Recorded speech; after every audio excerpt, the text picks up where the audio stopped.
Would you invest in a company that's making money today, but destroying the planet tomorrow? Imagine two water brands. One recycles and invests in clean energy, the other litters rivers. Both make profit. Which one would you trust for the long term? In today's market, profit isn't the only signal. Investors want to know whether a business can survive and thrive without harming people or the planet. That's where the IFRS Sustainability Disclosure Standards come in. IFRS S1 gives the overall rules. Companies must disclose all material sustainability risks and opportunities. IFRS S2 focuses on climate-related risks like carbon emissions and adapting to climate change.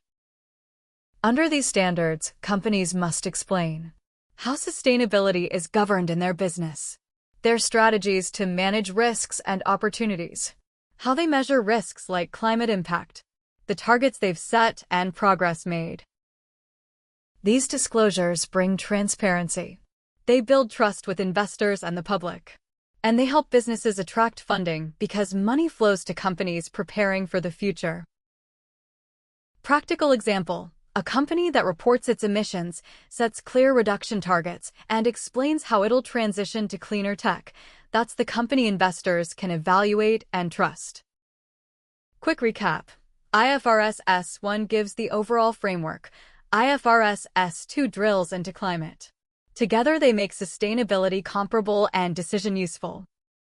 Tip for businesses: start with mapping your top sustainability risks, set measurable targets, and report consistently. You don't need perfection, you need clarity and progress. That's your quick guide to the new sustainability standards. Follow at the Basisol for more simplified accounting and sustainability content. Save and share if this was helpful.